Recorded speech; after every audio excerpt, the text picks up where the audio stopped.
42-এর লড়াই এবং সেই লড়াইতে বিজেপির দ্বিতীয় প্রার্থী তালিকা প্রকাশ এবং দ্বিতীয় প্রার্থী তালিকায় বিশেষ কিছু গুরুত্বপূর্ণ নাম, বিশেষ কিছু লোকসভা কেন্দ্র থেকে যে লোকসভা কেন্দ্রগুলির উপর নজর ছিল নিঃসন্দেহে, সেখানে শাসক হোক বা বিরোধী কারা কোন প্রার্থীকে দাঁড় করায়, সেই লড়াইটা কেমন হয় সেই দিকে নজর ছিল। এই মুহূর্তে আমাদের সঙ্গে কৃষ্ণনগরে বিজেপি প্রার্থী রাজমাতা অমৃতা রায় আমাদের সঙ্গে ফোন লাইনে রয়েছেন।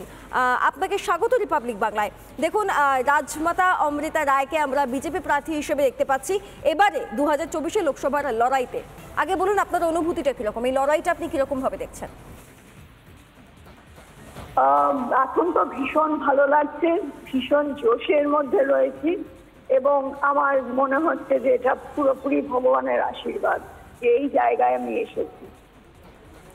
আপনি যার মুখোমুখি লড়াই করবেন তিনি মহুয়া মৈত্র, তিনি সাংসদ হিসেবে কাজ করেছেন এবং তার বিরুদ্ধে কিছু আবার অভিযোগও রয়েছে। সংসদে টাকা নিয়ে প্রশ্ন করার অভিযোগ রয়েছে, তার বিরুদ্ধে তার সাংসদ পদ খারিজও হয়। তার মুখোমুখি আপনার লড়াইটা, এই লড়াইটা আপনার কতটা কঠিন হবে বলে মনে হচ্ছে? বাদও কঠিন মনে হচ্ছে কিনা? মনে করছি না। না না না না, যদি আপনি জিনিসটা পজিটিভলি দেখেন, আমরা তো সবাই মানুষ, তাই না? তো সেখানে আইডিওলজি আলাদা হতে পারে, ভিউজ আলাদা হতে পারে, কিন্তু লড়াইতে তো আমরা আমাদের জায়গা থেকে লড়বো। মানে কি, আমার ভিউ পয়েন্ট থেকে লড়বো বা আইডিওলজি থেকে লড়বো বা আমাদের কিছু ইস্যুস আছে সেই নিয়ে লড়বো। এটা তো ব্যক্তিগত লড়াই নয়। এবং এটা আমি I am a fan of মোদিজি। আরেকটা বিষয় জানতে ইচ্ছে করছে, মানে আমরা যদি বলি যে আপনি আপনার প্রার্থীকে চিনুন, বিভিন্ন লোকসভা কেন্দ্রে যদি বিভিন্ন লোকসভার মানুষ যদি তার প্রার্থীকে চিনতে চায়, তাহলে আপনি আপনার লোকসভা কেন্দ্রে যে লোকসভা কেন্দ্র থেকে আপনি লড়াই করতে চলেছেন সেই লোকসভা কেন্দ্রে মানুষদের কাছে আপনি কি বার্তা নিয়ে যাবেন, মানে তাদেরকে কি করে বোঝাবেন, সেটা যদি আজকে একটু বলেন। এখানে বোঝানোর কিছু নেই, মানুষ নিজেরাই এখন বুঝে গেছে, তাই জন্যেই আমার এখানে আসা। না হলে যদি না বুঝতো তাহলে হাওয়া অন্যদিকে যেত না। এবং আজকে সবাই সজাগ, কেউ বোকা নয়। কাজেই দেখুন, যেগুলো প্রতিশ্রুতি লোকে মানে কাছে আসে সেগুলো যদি না রাখা হয় মানুষ এমনিতেই খেপে ওঠে। তো সেখানে আমার মনে হয় যে সেটা খুব স্বাভাবিক। আমার মনে হয় যে জিনিসটাকে আমি সেইভাবেই হ্যান্ডেল করি। বেশ, আপনার কি মনে হয়, মানে মহুয়া মৈত্রের বিরুদ্ধে লড়াই করছেন অমৃতা রায়, রাজমাতা অমৃতা রায় লড়াই করছেন, সেখানে লড়াইটা মানে তৃণমূল কংগ্রেস দীর্ঘদিন ধরে সেখানে শক্তিশালী একটা জায়গায় রয়েছে, সেই জায়গা থেকে সেই দুর্ভেদ্য অংশটাকে ভেদ করতে হবে, সাংগঠনিকভাবেও যথেষ্ট গুরুত্বপূর্ণভাবে কাজ করতে হবে সকলকে মিলেমিশে, সেই জায়গাটা নিয়ে কতটা ভাবছেন? না, আমি এরকমই বললাম না এখনই যে আই এম ভেরি পজিটিভ, যে আমি আমার জায়গা থেকে লড়াই করব with my ideology and my issue, মানে যেগুলো আমার মানে মাথায় এসেছে। তো সেখানে আমার মনে হয় না মহুয়া মৈত্রর সঙ্গে আমার কোনো ক্ল্যাশ হবার চান্স আছে। আর আমি ব্যক্তি আক্রমণে বিশ্বাসী নই। আজকে আমরা সভ্য সমাজে থাকি, শিক্ষিত সমাজে থাকি, এগুলো কুরুচির পরিচয়, এগুলো লড়াই মানে নয়। এগুলো যদি মানে আমার মনে হয় এগুলো না করাটাই ভালো। এবং আমার ওর এগেইনস্টে কিছু নেই, it's just that we come from different party. বেশ, ভোট মানে থিঙ্কিং মানে mind thinking mind is different. বেশ, ভোট মানে প্রচার পর্ব, ভোট মানে সকাল থেকে বেলা গড়িয়ে প্রচার, মানে একটা বিশাল পর্ব চলে, ভোট মানে একটা উৎসব। আপনি নিজেকে মানে কিভাবে প্রস্তুত করছেন সেটাও যদি আপনার লোকসভা কেন্দ্রের যারা যারা মানুষ রয়েছেন তাদেরকেও জানান এবং পাশাপাশি বাকি বাংলাকেও জানান। না না, আমার যা ক্ষমতা বা যা আমার শিডিউল থাকবে আমি পুরোপুরি করব।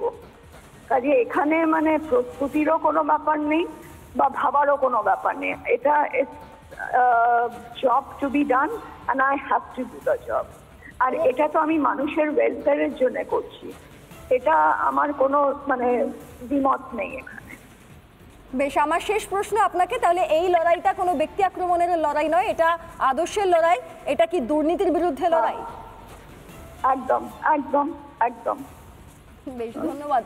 আর দুর্নীতি প্রচুর হয়েছে, সেই মানে আমি চাই মানে লোকে ভালো থাকুক, বা আমার মনে হয় তাদের যেগুলো মানে কমপ্লেন্টস আছে, দুর্ভোগ যেগুলো তারা ফেস করছে সেগুলো মানে আমি যথাসাধ্য চেষ্টা করব, তবে সবটা তো আমার হাতে নয়, যতটা আমার হাতে আসবে আমি ডেফিনেটলি এটা তুলে ধরার চেষ্টা করব। বেশ, ধন্যবাদ আমাদেরকে সময় দেওয়ার জন্য। রাজমাতা অমৃতা রায়, বিজেপি প্রার্থী কৃষ্ণনগর থেকে, তার সঙ্গে আমরা কথা বলছিলাম। এবং এর পাশাপাশি আরও একটি গুরুত্বপূর্ণ কেন্দ্র, সেটা হচ্ছে মেদিনীপুর, যেখান থেকে যার একেবারে খাস তালুক হচ্ছে দিলীপ ঘোষের, সেখান থেকে আবার দিলীপ ঘোষ লড়াই করছেন না, বরং সেখান থেকে লড়ছেন বিধায়িকা অগ্নিমিত্রা পল। তিনি আমাদের সিনিয়র এডিটর সরকারের মুখোমুখি হয়েছিলেন, তিনি কি জানিয়েছেন, একবার শুনুন।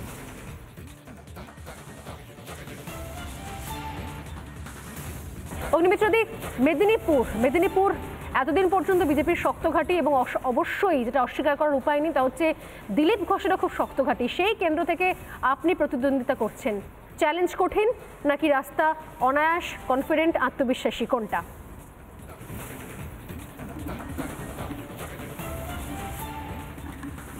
দুটোই বলবো না যে চ্যালেঞ্জ কঠিন নয় এটা বলবো না, আবার চ্যালেঞ্জে খুব কঠিন সেটাও বলবো না।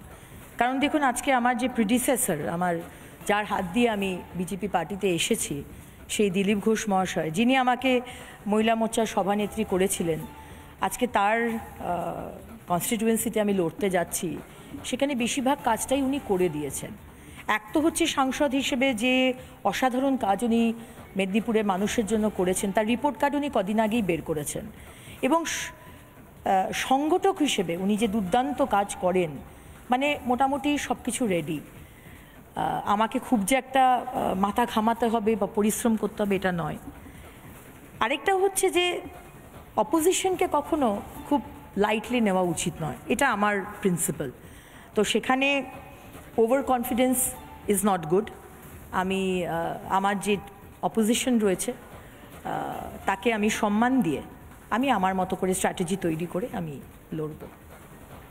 অগ্নিমিত্রদি, কিছুক্ষণ আগে আপনি বললেন যে যার হাত ধরে আপনার রাজনীতিতে আসে এবং যিনি আপনাকে একটা পদে বসিয়েছিলেন, দায়িত্ব দিয়েছেন, সেই দিলীপ ঘোষ, তার কেন্দ্র, তার ঘাঁটি, সেখান থেকে এবারে আপনি প্রতিদ্বন্দ্বিতা করছেন। আমি দেখলাম যে ক্যান্ডিডেট লিস্ট প্রকাশ হওয়ার পর আপনি দেখাও করলেন দিলীপ ঘোষের সঙ্গে, একদম পায়ে হাত দিয়ে প্রণাম করলেন। কি বললেন দিলীপ দা?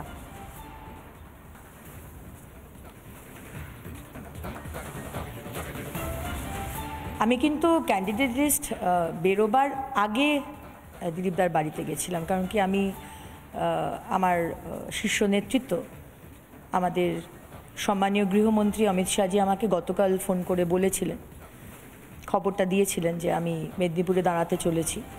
এবং কিছুক্ষণ আগে সন্ধ্যেবেলায় আমার সর্বভারতীয় সভাপতি জেপি নাড্ডাজিও আমাকে ফোন করেন এবং বলেন যে তোমাকে লড়তে হবে, জিততে হবে। এবং আমি আসানসোল থেকে ফিরেই প্রথমেই দিলীপদার বাড়িতে যাই, দিলীপদার আশীর্বাদ নিই, এবং দিলীপদার সব রকমভাবে তিনি আমাকে প্রতিশ্রুতি দিয়েছেন যে তিনি পাশে আছেন, সবসময়তেই ছিলেন। যখন জয়েন করেছি 1 বছর কোনো দায়িত্ব ছিল না, 2019 থেকে 20 দিলীপদাই ছিলেন। 20-তে মহিলা মোর্চার সভানেত্রী হই, তারপর বিধায়িকা হই, জেনারেল সেক্রেটারি হই, পার্টি আমাকে অনেক দিয়েছেন। এবং যে শীর্ষ নেতৃত্ব অমিত শাহজি ফোন করে বলেন, নাড্ডাজি ফোন করে বলেন, আমার মতো কার্যকর্তার কাছে ওর থেকে বেশি আর কিছু পাওয়ার নেই, টিকিটও দরকার ছিল না, ওনাদের ফোনটাই যথেষ্ট।